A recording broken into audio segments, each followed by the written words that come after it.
Okay, welcome to the discussion session of Dawn with Rakesh ji. It's June 14th, 2023. We are reading Sarga 5. At least that's what I've read. Yeah, yeah, that's what we're going to do. So, look, Sarga 5 is a very, very meaty Sarga. And by now, uh, you're beginning to enjoy your Kalpana Shakti. You're beginning to enjoy that when you read Dawn, that some word will suddenly trigger your imagination and make you race off to parts unknown. And so you're beginning to understand what it is when we talk about to experience wonder. You're beginning to understand what we mean when we say imagination, because you're seeing it happen to you. You're beginning to see uh, your mind is now in that state where it's getting stimulated. So we're going to do a simple exercise before we start. I don't know if you have a pen on paper or if you are just going to be honest, but here's what I'm going to do. I'm going to say a word, and then I want you to think of the first word that comes in your mind. Okay? The first word that comes in your mind, and you can either write it down or come up with some other device to stay honest. So I'm going to say this word, and as soon as I say this word, don't overthink it. The first word that comes to your mind, top of the mind, just write it down. Are we ready? Alamikaji, are you ready for the simple exercise? I'm so sorry. I just heard that I had to think of a word, whatever comes to my mind. But is there any context? I'm sorry, No, I'm a little late. no. I'm going to say the word. I'm going to say the word, Right. and after I say it, the Uh-huh. first word that comes in your mind, the association Okay, got it. Thank you. that comes to your mind, just either write it down or just firmly fix it in your mind, and then we'll discuss it. Sounds good? Okay, Yes. okay. So the word is merge, mother, merge, merge, merge, merge. All right. So who wants to go first as to when we said the word merge, what did you associate with it? Let's go and start with whoever wants to go first.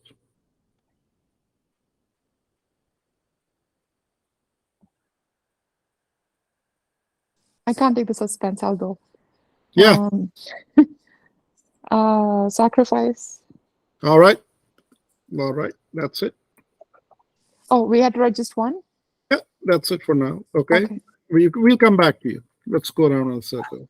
Give each Hearing. person Okay, so I think everybody is displaying it. So I have written Dawn because that's where I read the word merge because I call my mother mummy.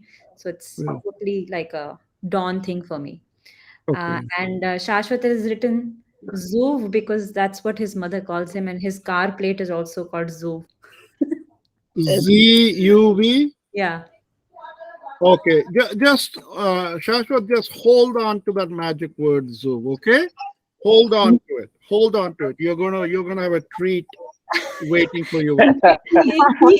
He is in his car, so he just showed it. Yeah, He you're just gonna showed love his it. plate. Okay, what other Vinita. Uh, Goodness. Goodness. Okay. Princey. Huh? Caring. Caring. Okay. What else? Rajender ji. I the first name that came into my mind was Sharkai, Merge Sharkai company. Ah, Correct. that's right. Okay. Sorry. That's good. Okay. Sushma. Auntie. I just gone, okay, this is unconditional love. Okay. Cool. We have everyone.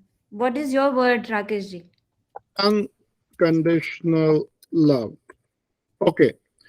So, the word for इनको क्या हो this. गया है? Hmm? Sorry, my son had an exposure to COVID in his preschool, so I'm just being cautious. They're going to test him on Monday, and that's all. Sorry. Okay. Yeah. Yeah. So the word I in Sarga 5, uh, she's really a Jedi warrior. She's a Jedi warrior because where does she hold her war council? In her meditation room. With the lingam, right? And they're In the around the puja room. puja room, in the meditation room, in the lingam. And so right away we know that Yeah, this sounds like that's Star Wars. that's a space that she goes to, and that's the space she picked for her war council, and that's the space where she begins to teach these kids as to how they have to fight with Arman. And so basically, she says, the conclusion they come to defeat Aman and Arman, knowledge of their weakness and knowing your own strength is critical. So there are two parts to it. You have to know the weakness of the enemy, and you have to know your own strengths. You have to have clarity about both those. And so here, she is really being a Jedi warrior. Okay. And what is this Jedi warriors Lord Krishna movement? Where does this Jedi warrior basically display her Lord Krishna movement? She displays it when she basically says that when there's world war, this great war, nothing will be left. Right? And that's what Lord Krishna also does. Lord Krishna shows that all the warriors will die. Right? So she is basically saying nothing will remain. But she's saying something beyond that Lord Krishna did not say. She is saying that that's actually the winning strategy. She's saying that when nothing is left, then you know you have won. You know you have won. If there are no objects, then there's no space, then there's no sequencing, then there's no time, and then there'll be no Tushita. Right? So, as a Jedi warrior, she is helping them understand the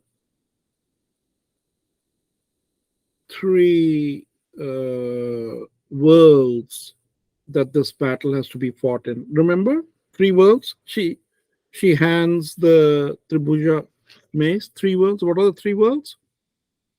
Virtual, real, supra-real. Virtual is Aman, the Circassian fantasy woman. Real is the real world of Arman. And supra-real is Arman's mad ego, Dushita, the dark Satan, satanic force, right? So that, to destroy all three, she is basically saying, you will win when you'll wipe it all, when there'll be apocalypse. The universe will be over. Now, you can ask a very good logical question. Well, how do you win if it's all over? How do you win if it's all over? Well, we don't know that yet, right? We don't know the answer to that. But this Jedi warrior is saying that'll be a great victory. But So we it have, does. go ahead. No, Go but ahead. it does say it, right? That because if you become nothing and then everything becomes nothing, then you win. But how? You're nothing too. But then you're happy. Who's my But then you're happily nothing. You sought it. You sought At it. least, if you're aware, No, if you're aw- no, no. See, I don't know. that's what she is saying.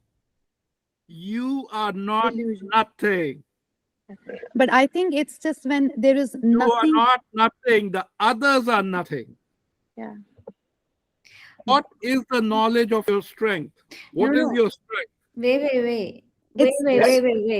It's- if you're aware that you're nothing, that means you're still existing, right? Wait. It's a. Mhm. There is a line. Yes. Okay. It says, as long as one is trapped in the illusion of knowledge, Yeah. Yes. Yeah. okay, Yes. Dushita will win. But the moment one realizes the non-existence of the knowable, Yes. a State state calls called purpose. person, one Yeah. wins. Yes. So that means, Yes. I mean, knowledge would exist if there is something. No. No, that's precisely what she is saying. What is the essence that is beyond knowledge? Nothing. I think it's the nothingness in your mind. No consciousness. Consciousness. Yeah. Your No essence thoughts. is indestructible. Your essence is indestructible. So Okay, which the AI doesn't have, which which makes sense. AI doesn't have. And very right timing for Subhaji to enter the Yeah. We're going to have a fun conversation. discussion.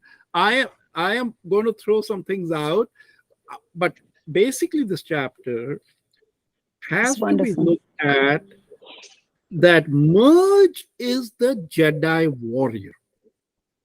She starts by bringing these young kids into the meditation room where Shiva with the lingam is there. And that's where she says, I'm going to teach you the strategy of how to defeat this formidable enemy, Mhm. right? And she lays out a strategy. So this is one chapter you are going to go back and read many, many, many times over. I did read it a few times already. All right. Still confusing. So the first thing is about understanding the character. What is the character we're dealing with in this chapter? Now we move on to the second thing in this chapter. By the way, did anybody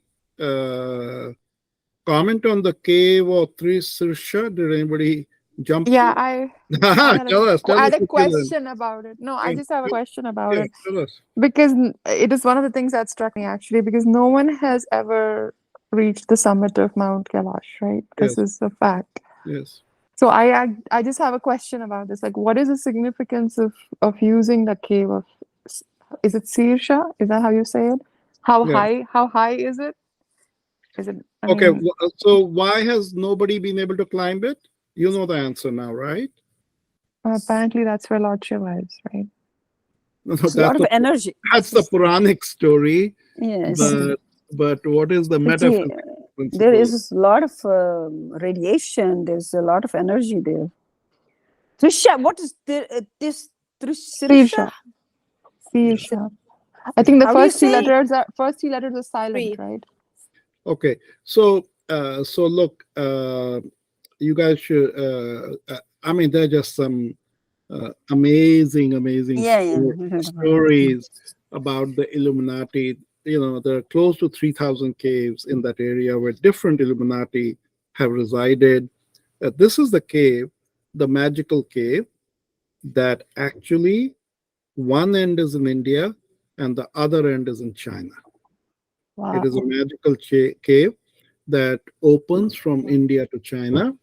And interestingly enough, uh, uh, in Kashmir, when you read Kalhana, uh, he doesn't describe this Kailash Sushma as associated with Shiva. He actually, in several places, describes it as the place that Mahavir, the Jain founder, resided. No, that is true too. Yeah. Buddhist, Mahavir, they all went, all three of them.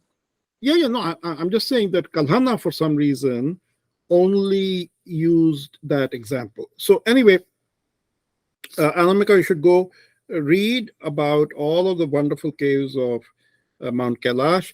And the reason the people were not uh, allowed to climb is because time moves very swiftly there. Oh, People age so swiftly that you will die oh wow. very quickly.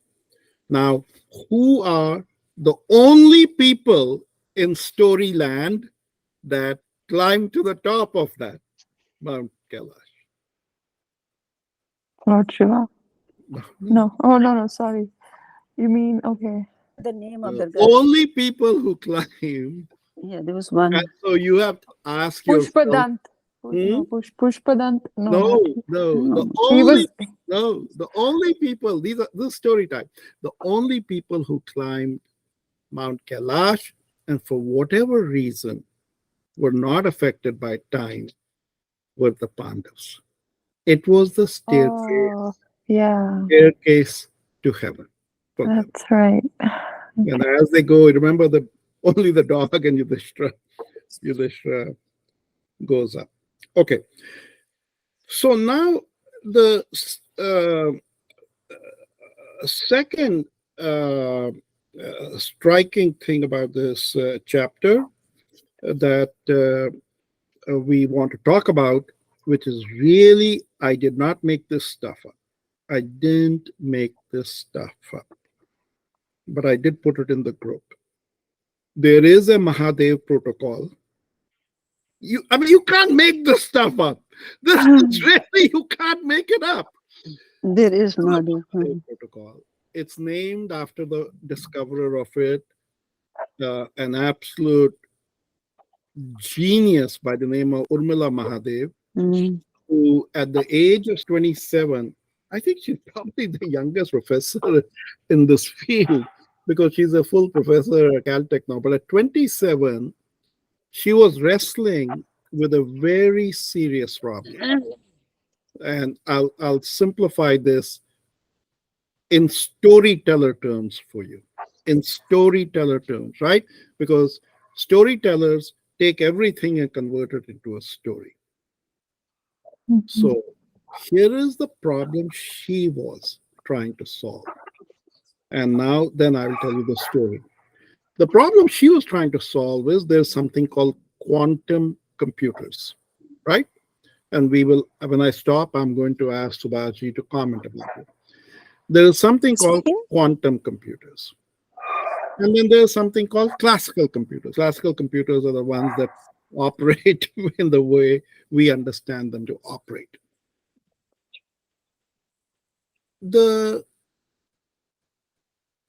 problem with quantum computers is a much more magnified problem that already artificial intelligence is demonstrating, which is that artificial intelligence draws upon such a large body of knowledge. You cannot sometimes and oftentimes explain why it is giving the answer that it is giving. So it's a big problem. Now it turns out that when you run the same problem on classical computers and quantum computers give you the same answer as classical computers. That's the good part. The problem is when you run problems on quantum computers that you cannot run on classical computers, you have no way of knowing whether that answer is valid or not. There's no way to validate that answer. Did everybody understand and track so far what I said? Everybody understood the problem, right? So you got the super quantum computer. It's giving you an answer to a problem that has never been solved in the world of classical computers. Now, how in the world do you validate that answer? So along comes Urmila, and Urmila develops this Mahadev protocol. And the Mahadev protocol is a way by which classical computers can harness quantum computers. And in a sense, through the harnessing methodology, they are then able to validate what the quantum computer is doing. Right? But there are several very interesting implications. The first one is in the book, which is that in the process of harnessing, you can put these trap doors in a quantum computer. It's like you are putting a minefield that you know where you're putting it in. But the quantum computer cannot detect it on its own. It cannot figure out its own self. It can know the world, but it doesn't know its own self because somebody has put something inside it that it cannot find. So that piece I extracted and I put in the story. Now, before I move to the second part of this fascinating thing, I'm going to stop and ask Subhaji to educate us all about what is quantum computing, what is classical computing, and why Merge was such a genius Jedi warrior. Let me start. Go ahead, Subhaji. You're muted. Muted. Yeah, I'm talking to that book club, Nami. Okay, sorry. Rakesh ji, you are talking of very subtle things, and let me see how I can make things sort of simple. Quantum computers are computers which work on quantum resources. And what is a quantum resource?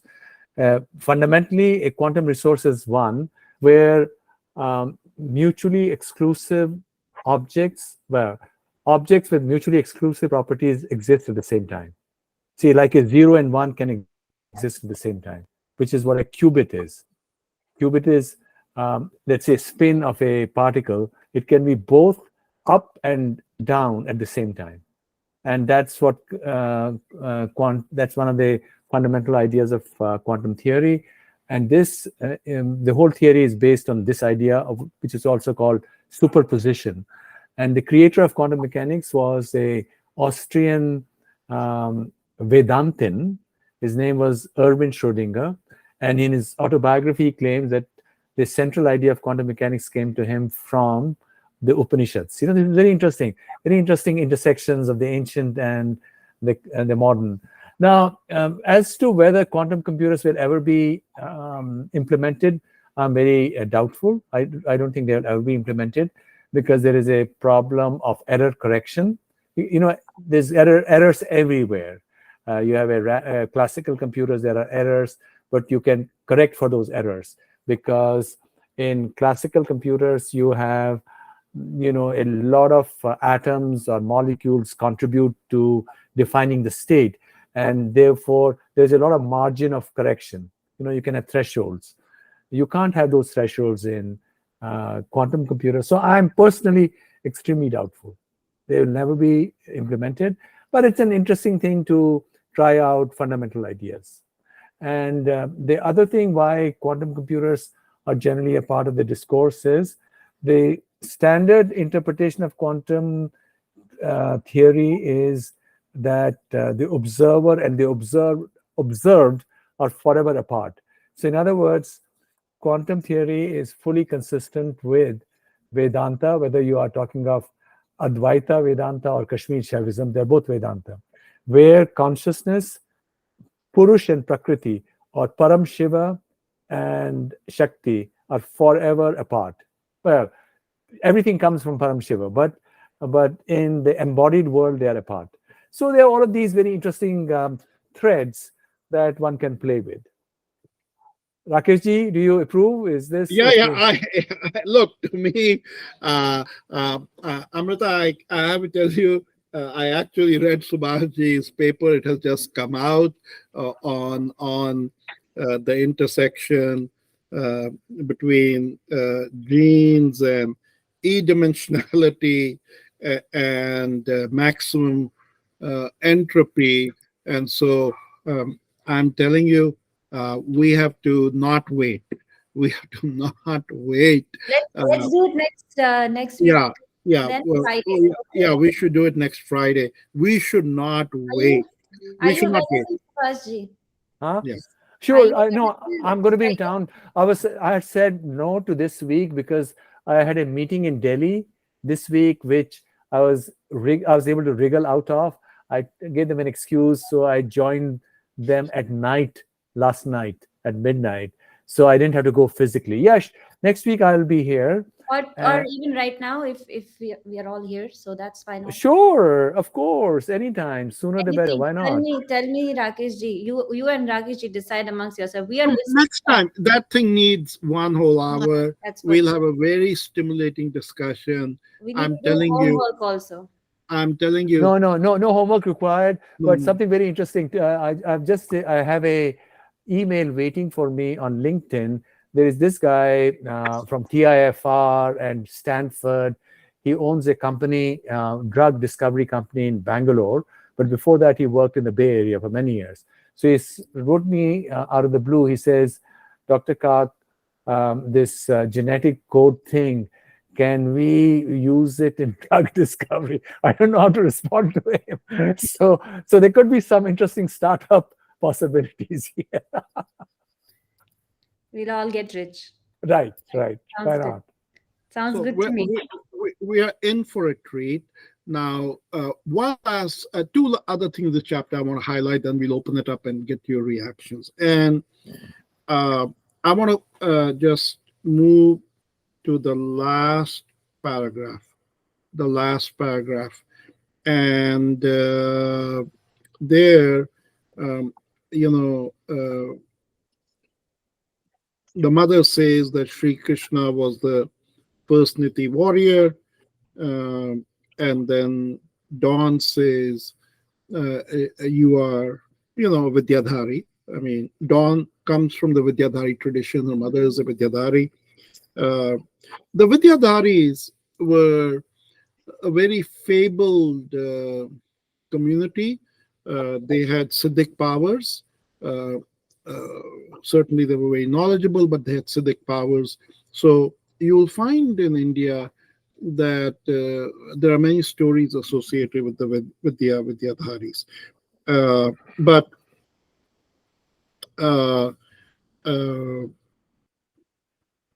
then Dawn says to the mother, our path forward requires us to walk on the razor's edge, but we won't walk it, Pandavas. Fearlessly, we will dance all our way on it to our enemy. What do you think that last sentence meant to you guys? What do you think it meant to you guys, that last sentence? Well, to me, it sounded like she was very positive. upbeat. That's how the leaders should be like. Okay, we're going to be dancing away. It's not going to be hard. I don't know. That's what I thought. I'm thinking I think it meant that, we won't get impacted by the sharpness of the razor moving forward. And we will rather kind of continue to fight, but in a dance, with sort of enjoyment. Ballet. That really struck me, Rakesh. I mean, I made a note of it. It was I enjoyed reading that because, walking on the razor's edge is in itself like a double, I don't know, like there are two meanings, right? One, that don't have much space to walk, and two that you're walking on something that can hurt you. So walking on the razor's edge is a very an expression, standard expression in our Hindu philosophy. Somerset Maugham took it and made a novel out of it, The Razor's Edge. But why did Dawn say we'll dance all our way on it to our enemy? Why did she say that? Well, Krishna also dances on that Sheshnag, no? Remember? When he is fighting, he dances at the end. May I? Sorry. Okay, May I present a esoteric meaning? Yeah. Whatever journey it takes you, whatever journey it takes you. Is life a walk or a dance? I'm going to ask that question. Yeah. And to answer that, who am I? Am I my mind, or am I the light that falls in my mind? Okay, so these are, am I Purush or am I Prakriti? Purush, I'm not talking about male, female here. Am I consciousness or am I my body? So the answer to that, the secret answer to that is, you are both your body and you're also your consciousness. So the only way to live life is to dance between your body. You have to embrace your body as well, not run off from it. To dance every moment and every day between your body and your consciousness. You have to keep on going back and forth. And the skill with which you do this dance makes it possible for you to do all the things that are necessary in order to win, if we use the term win. So there's no walking this life, because if you walk, you're either stuck in your body or you're stuck in your imagination, which means nothing. You have to be grounded. You have to be grounded in a paradoxical way. We are both in your body and in your consciousness. So this is my crazy take on it. No, I agree. It's brilliant. It's brilliant. So guys, just retain that in your body and in your consciousness. Just retain that. Now next, who wants to go next? Why did Dawn say that? I felt the same way. Like I said, what comes to me is Natyashastra. If you're dancing all the way, you are in that mode that you need to be, fully conscious. And also, that you're not feeling that you are in your body. Hence, you will be able to fearlessly fight. May I add to what Amrita said? Okay, I'll bring in another angle. It's easy. Talk is easy. So talk is cheap, as they say. Okay, another angle. If you have the world's greatest sculpture in your drawing room, that would be something that you'll notice only for 1 or 2 days, or when you throw a party and show it off and brag about it. After that, you'll never notice it. It'll be in the background. The only thing a human being notices in life is movement, dance, because there is a Sanskrit phrase which says, what is beautiful is what is new every moment. And something can be new every moment only if it represents movement and change or a dance. So Natya Shastra, yeah, Bharat Muni, right? So indeed, the only way to live life is as a dancer. Now, here is somebody saying this who cannot dance. I'm absolutely flat-footed, and I'm absolutely terrified when people are dancing. But I know it because I can't dance. I know the only way to live life is as a dancer. Okay. So, in the interest of time, uh, remember, we're all very bright. So, we will look for answers outside the story. But you should really be looking for answers inside the story because the story has to be internally consistent.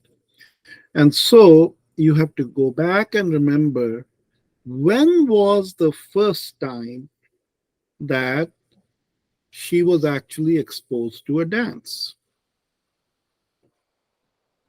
When do we first encounter dance in the story? When her mother and dances with her father for the first time, and she's euphoric and she's like swept off her feet, even Yeah. though she's a very brilliant scientist. Yes. Love comes in the way, she just gets infatuated. Yes. So I'm going to read the specific sentence. Well, you see, she's a very intelligent girl, Dawn. Everything she retains.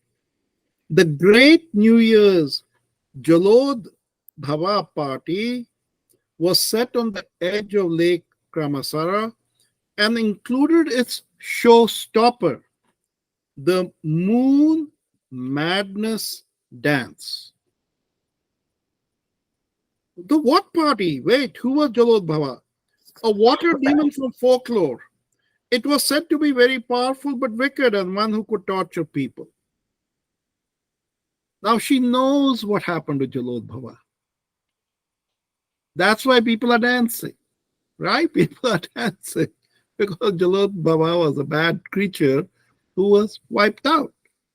So she is signaling something that we're going to dance the way people dance when Jalod Bhava came to an end. But this is no ordinary dance. What is the Moon Madness dance? What do we associate the moon and especially madness with? Purnamashi. Yeah, Tandav? full moon. Full moon brings a lot Purnamashi. of, yeah, Purnamashi mein hota hai. Moon and madness Yeah, is they go together. associated with the arousal of Kundalini. Oh, Sharada is the goddess of the moon. She is our highest goddess. She is the goddess of the moon. She resides in the moonbeams. I told you last time. Remember what I told you last time? I said, when somebody says to you that they see the light, what do you see? And 99% see sunlight. They associate sunlight with light. And you see in Christian images golden halos. Not so us. The light of enlightenment for us in moonlight. That's the madness, the ecstasy that we crave. So when she says this dance, she's signaling something. Last piece, then we'll go around and see what triggers you. Now, of course, my lovely wife, she laughed when we talked about the story of the pregnant women who like pickles, right? And so she gave me an whole explanation about pregnant women and their hormones. She But gave a medical explanation. I'm pretty sure she's a doctor. we gave a medical.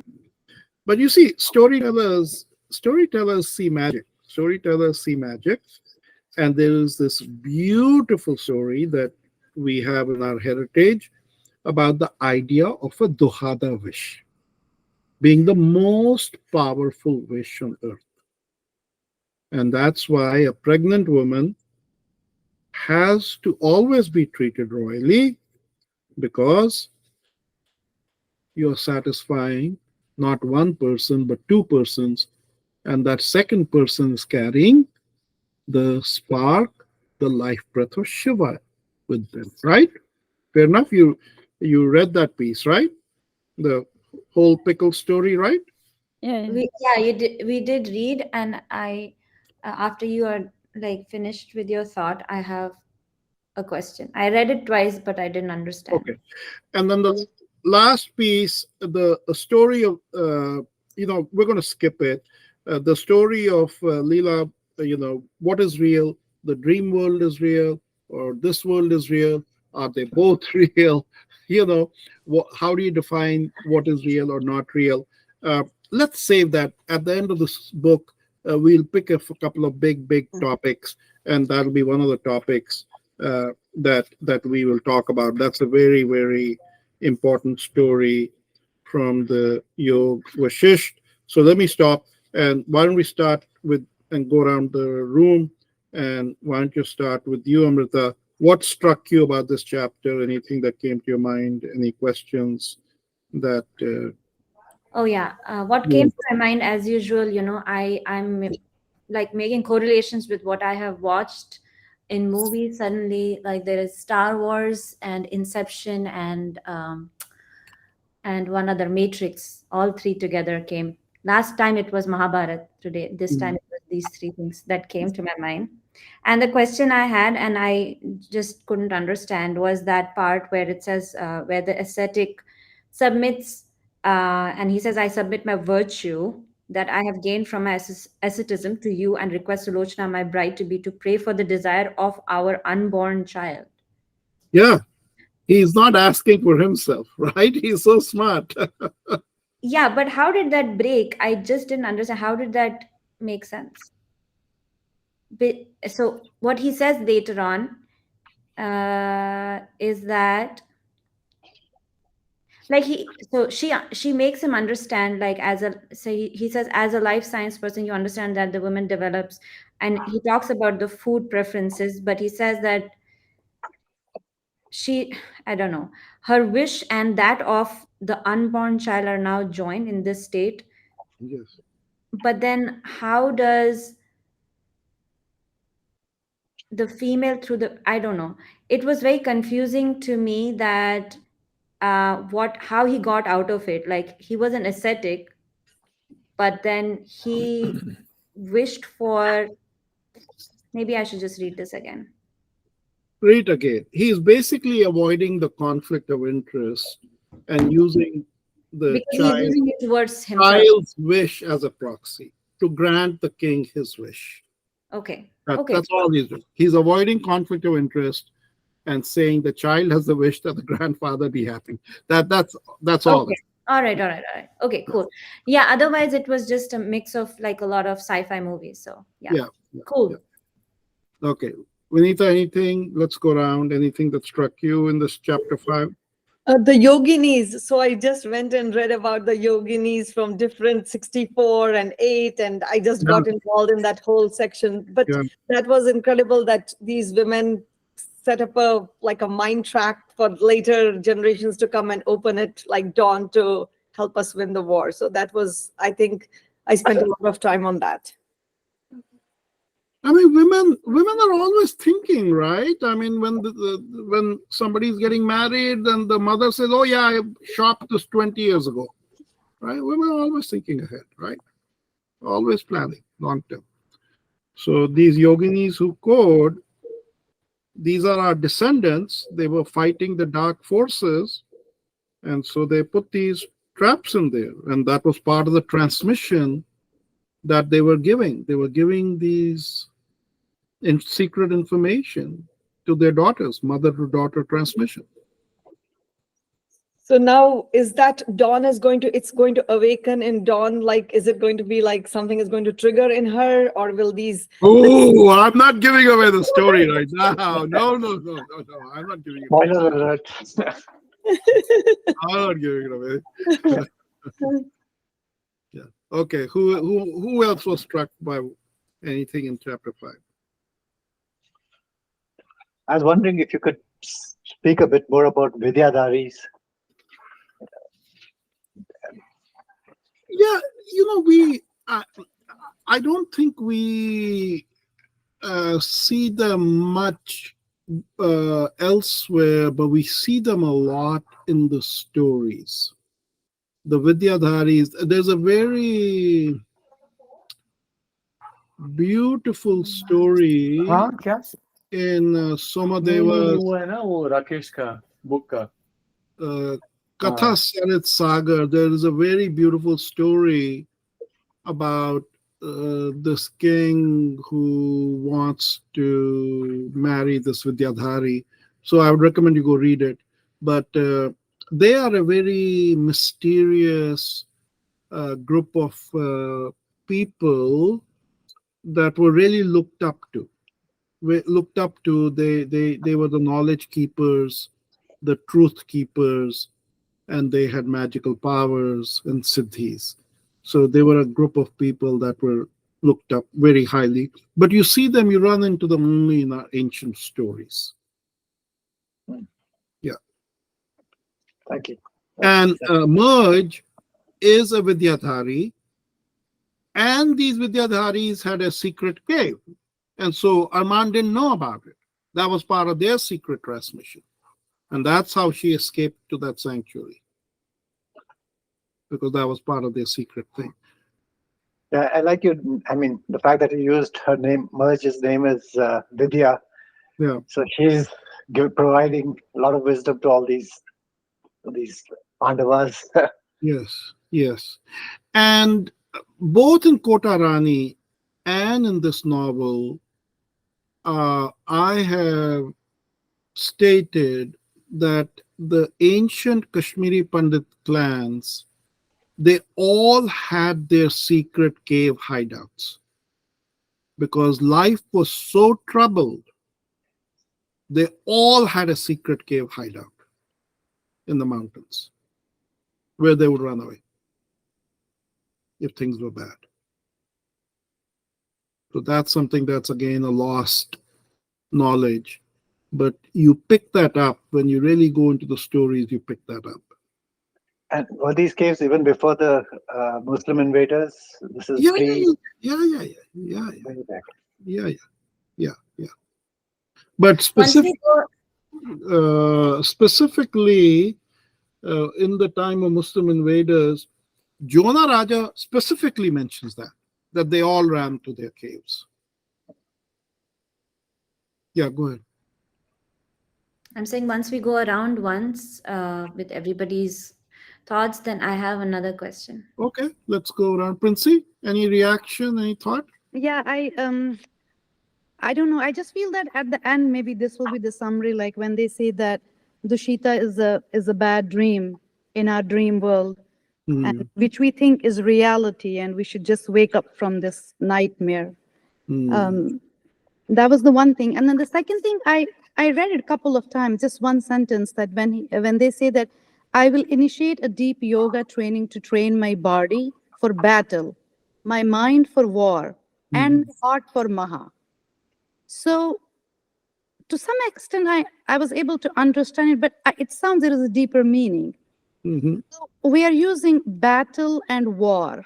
I mean, both are like, negative in one way for body and for mind. But then we are using Maha for heart.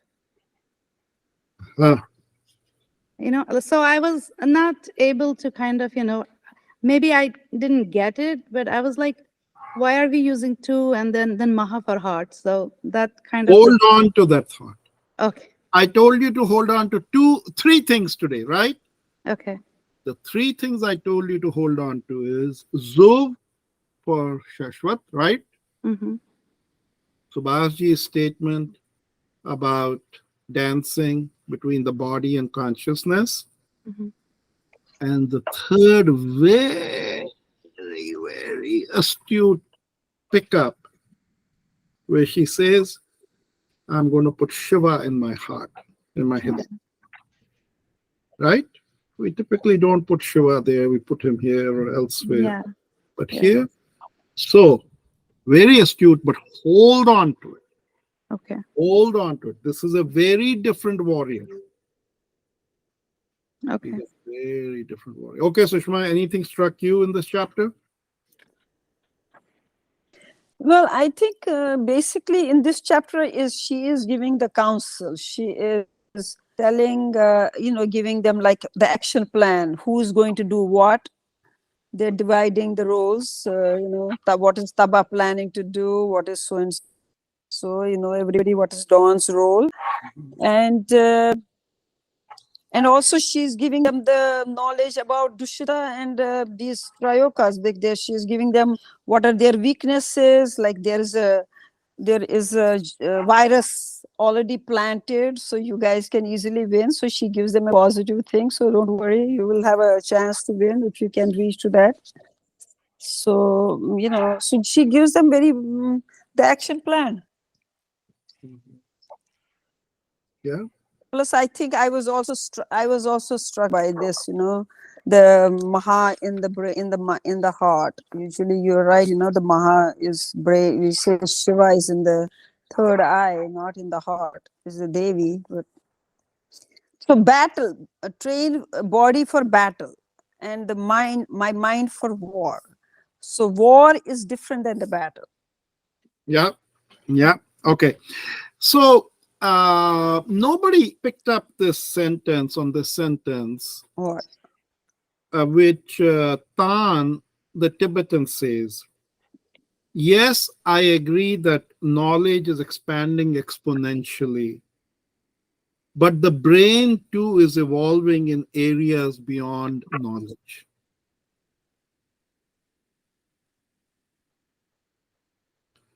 See, this is a very Pandit Gopi Krishna assertion. This is a very Pandit Gopi Krishna assertion. This is not Darwinian evolution. This is not even intelligent design.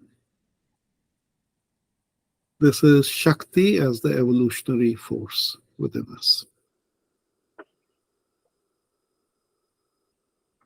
Well, after we're reading this book after Lal death, so we are kind of expecting it. It's like normal now. Shruti, come. What struck you? You missed part of it, but we can get you in. What struck you in this chapter? Thank you. Sorry, I think I was not well. I dozed off after work today. For me, I think the biggest moment in this chapter was where I saw the group kind of realize that the state of mind that they need to be in order to win this battle with Dushita, right? They talk about the moment one realizes the non-existence of the knowable, a state of tapas, then one wins. So until the time you're trapped in the illusion of knowledge, then Dushita will win. So the limit of knowledge, like for me, that was a revelation. Like I never thought there could be a point of that kind, right? Where there is more than knowledge and then that is what takes you forward. And then the second thing I sort of noted a couple of paragraphs down was that the warrior has to reach a state where... Shruti, stop, because on that point, Merge tells Dawn, go back to the lesson of Meghavahana and Amrita. Go back, which is you have to think outside the box. That's Amrita's great contribution to Kashmir, right? You have to think outside the box. And so here, the story of Leela, Merge says that you have to go beyond knowledge to know the truth of reality. Now, this is philosophy.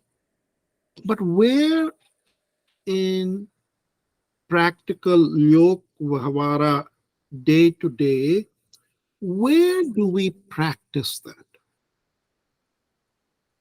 I'll give you two very practical examples that storytellers have. You don't need philosophy. You don't need science. I'll give you proof. I'll give you proof right now that to understand total reality, you have to go beyond knowledge. Hold on to the edge of your chairs as I give you the storyteller's proof. Am I right in saying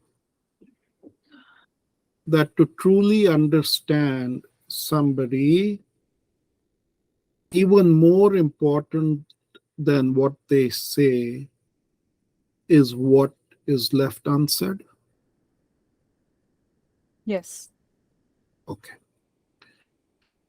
Am I right in saying that to truly appreciate music, the silence between the notes is as important as the sound of the notes? Yes. So the unseen is as important as the seen, right? Hmm.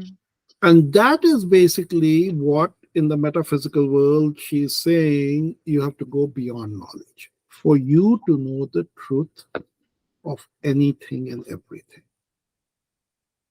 But there's also the Leela story, there is also something being seeded here. What is being seeded here? What is being seeded here is something subtle. Remember what Subhashi said about Dhwani. See, story writing of the kind of Kashmiri writing, this is not a Bollywood movie. Our stories were highly nested. As I said, they're like Russian dolls, one doll within the other doll. So, what is merge seeding with the Leela story? She's seeding that one universe may end, but another universe is there. So, when she's saying, hey, this universe may end, but you will still win, how will she win? You have to make the connection. She has previously said the Leela story. Just because this universe ends, is no big deal. There are many universes. Leela's husband is in many universes. He's a king. So, what is she saying which will be expanded? This much I can tell you.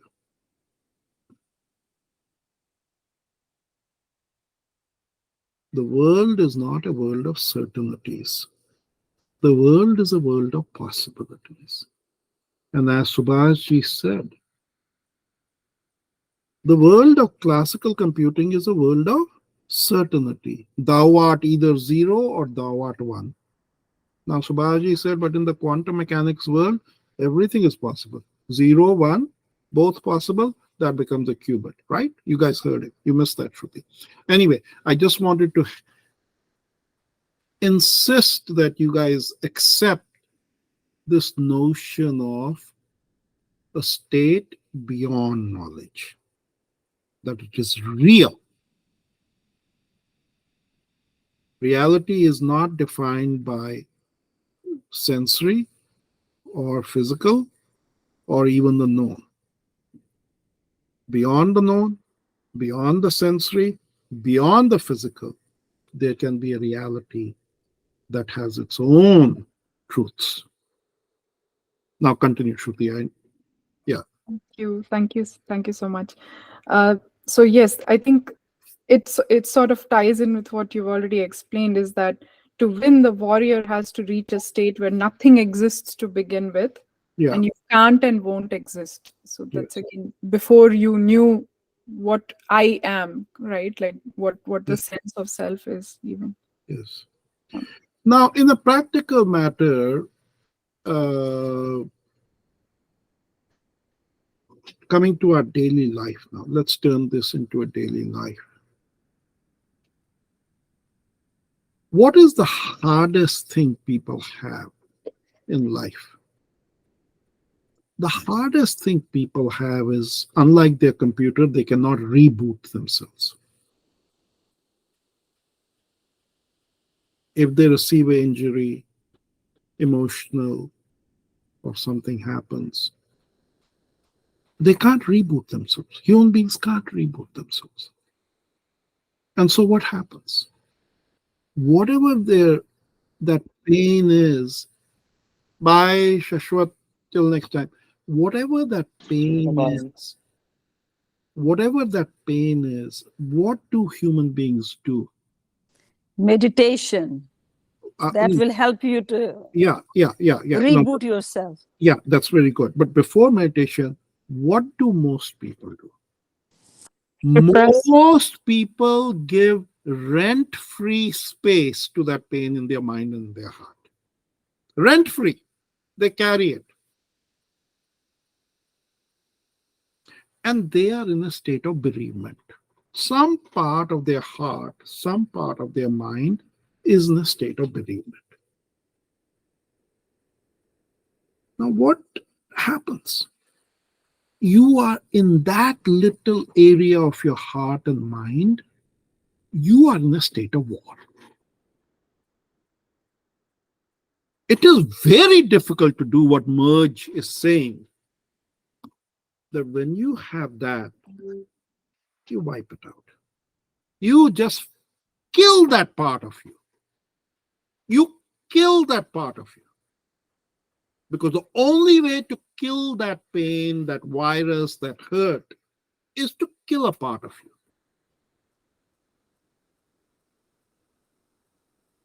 Oh, And guess what? kill how? When you kill that part of you, guess what? She's saying you'll be reborn. You will win. Kill Very- means forget. Forget. I mean, you can't. What do you mean kill? How can you forget? You can No, forgive. Forgiveness, I forgiveness is a way of killing it also. Forgive is good, but forget. like There are many ways to kill. like to But transform into a certain. yeah. Now that is that meditation. you have to mind. Buddha gave a technique. The way to kill it is you detach it. Take it away. Don't give it rent-free space in your mind. Detach it. That was Buddha's tactic, to remove that thing out of your rental space. But this is what Merge is saying. This chapter, as I told you guys 3 times, I wrote in the group, this is a very meaty chapter. And today we have barely scratched it. If you go back and read the words and read the sentences, this war doctrine that's laid out by Merge is thousands and thousands of years of how do you groom the warrior supreme in Kashmir Shavite framework. How do you create that warrior? That is the Sarga 5 about. Okay, who hasn't spoken yet? Avanti, aapne anything you want to talk about in this chapter?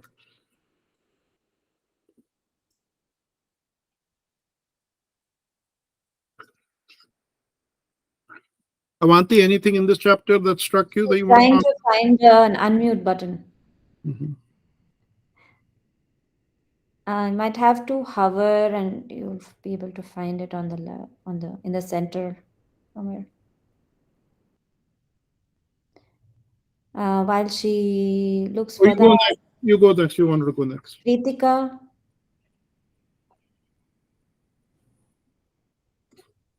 Hi. Yeah, so we were she was the reason we had the social last week. Last Yeah, weekend, because she was in Bay Area. yeah, I've been like traveling a bit. But I was kind of briefly, I was curious about the Kala Chakra techniques. What is Kala Chakra? Same question. Avanti has the same question. Oh. Alright. She's not able to speak. You can also So look, you can go and read about the whole Kal Chakra doctrine. The Dalai Lama is a follower of Kal Chakra, and I will only comment upon its relevance to this chapter, right? I'll only comment upon its relevance to this chapter. Why the heck is that Tan? Why is he giving reference to Kal Chakra? And of course, Kal Chakra, as we discussed last time, the simplest, now there are many ways to describe it, is wheel of time. Okay. Now, the Tan and his Kal Chakra thing is referring to the fact that when the Islamic hordes came, and they came into Afghanistan and Persia and Iran, the people that they were very mercilessly uh, butchering were the Buddhists, much, much more so than the Hindus. They were butchering the Buddhists. So there's a very, very celebrated encounter that took place between this Buddhist and this Islamist mullah. It's a very celebrated story. And the Buddhist said, how can a man or religion justify killing another human being on the basis of faith? And this Islamist mullah says, well, yes, you can absolutely justify it. It's no different than pruning the rose bush.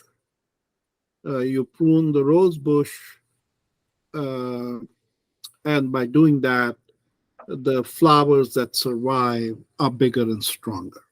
So he used the metaphor of pruning to justify that it was okay to kill and cull the human race. So because of this Kal Chakra doctrine was developed.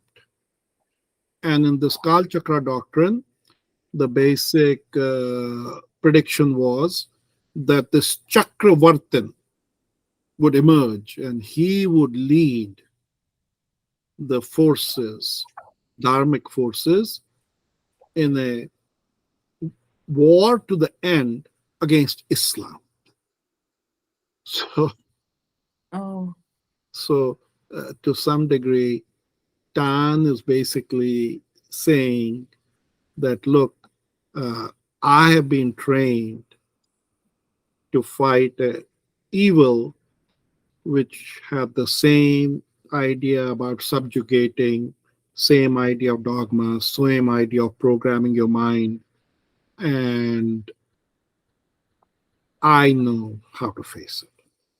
So you guys can go read the Kala Chakra doctrine, the Chakravartin, the fight against the force of conformity and dogma.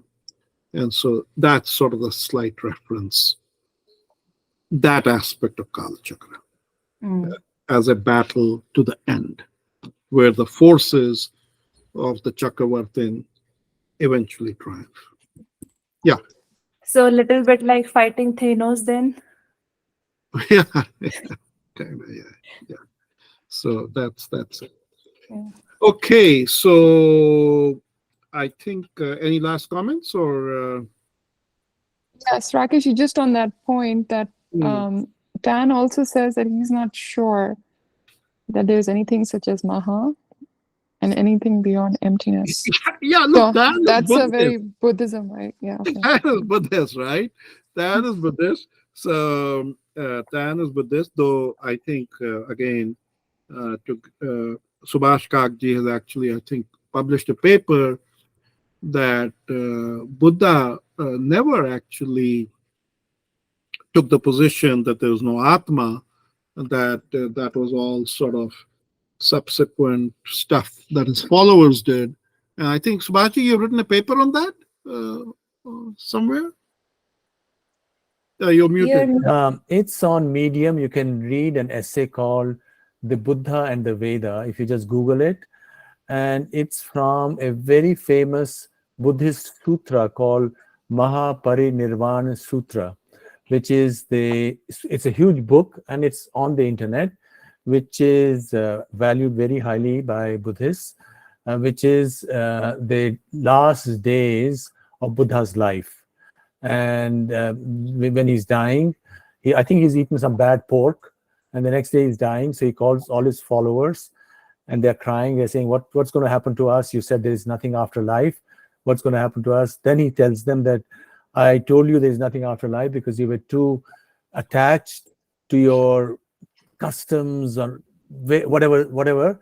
And then he gives the example. He says, if a baby who's being nursed falls sick and the mother takes the baby to the doctor says, make the baby not nurse for a week and give the baby such and such medication, and after a week you can do it again. So the mother then comes home and puts some very bitter things on her breast, on her nipples, and the baby cries, of course. And after a week, the baby is fine. Then the baby can have the breast once again. So Buddha tells all his followers, this is what I did to you. I was like that mother.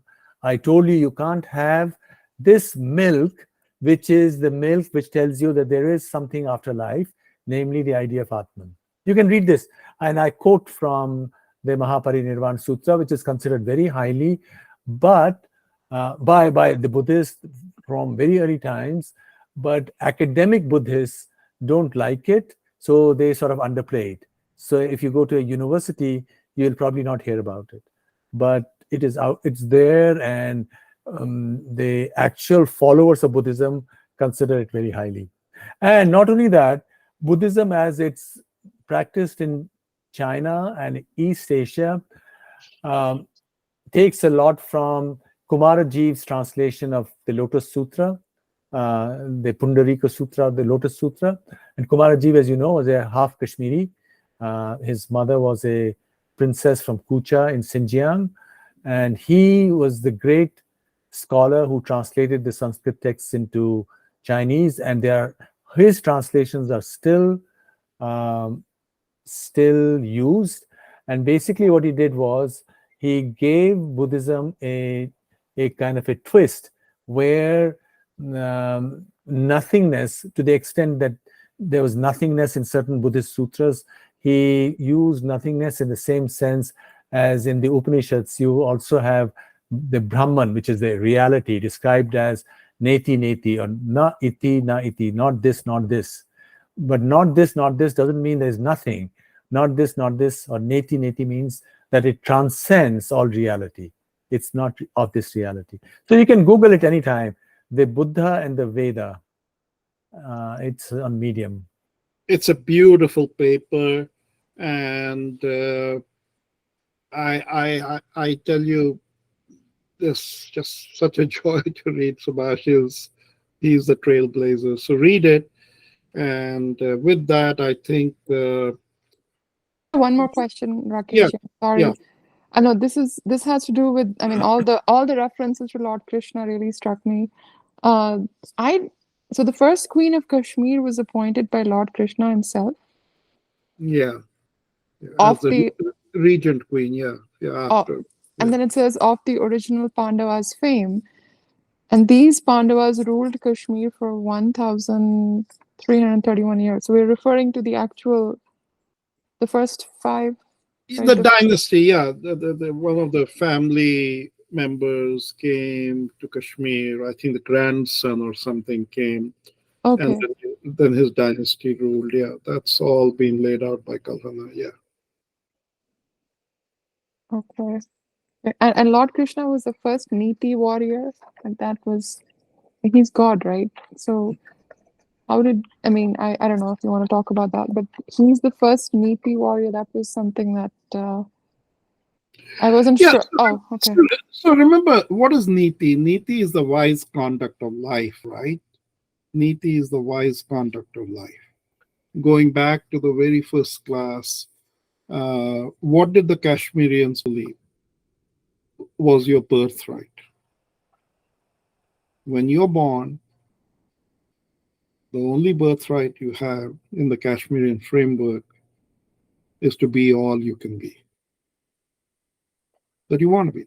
So now the challenge is, how do you get there? How do you get your Ichha Shakti completely fulfilled? Well, the answer is you got to lead your life wisely. Well, how do you lead it wisely? And so that whole framework of Niti which went into China and became Tao. And there are books, Niti books in China. We can talk about that someday. But Niti is simply the wise conduct of life. And who is the first person that exemplifies the wise conduct of life? Krishna. Everywhere he demonstrates wisdom. Everybody else is losing their heads. He is the only one who's calm. Totally. Okay, so I don't think we have time for it, but we can answer it later on. I just had, like when you talked about woman being the creative power, and you also say that Yeah. Be careful. Men have creative power too, so don't get too gender. that's exactly where the Yeah, question is going, actually. yeah, yeah. So it said in the chapters, women have creative power and the life secret. So in my head, when you mention the creative power of it, is basically bringing like the biological creative power, which you mentioned at length. So my whole thing was that, okay, you can also have, Dushita could also have an artificial womb, knowing the progress that science has made. Right. So the question was basically between feminism and not feminism, being feminine and a woman. So what you meant to say is it woman, or did you mean to say any feminine power, which could also be man's? Yeah, men certainly also have creative power. So to the degree creative power is feminine gender, Correct. then men have that feminine power. But as a rule, men have gravitated towards power of control and subjugation. Mhm. Patriarchy became synonymous with control and subjugation. And so the female gender, now the gender, sort of became associated with creative power beyond the power to transmit life. Okay, So fair enough. men became more controlling and patriarchal frameworks, which especially in Islam, even to this day, uh, very, very. And see, there are two problems, and research is now showing this. Research is showing this that if you are violent in public life, let's say extremely violent like terrorists, there is a very high correlation you're going to be violent in your personal life. Not just Islamic people, certain black communities, for example, very violent on the streets, very violent at home. So, so that's the first thing. The second thing the research has very clearly shown is this: that the more programmatic you make your mind, the more dogmatic you make your mind, the less you allow yourself to question, the less you allow yourself to imagine, the less creative you will be. Otherwise, there's no logical explanation of why is there such a gap between India and Pakistan. We are the same culture. In fact, they legitimately have a better argument of saying we are the Indus civilization and you are not.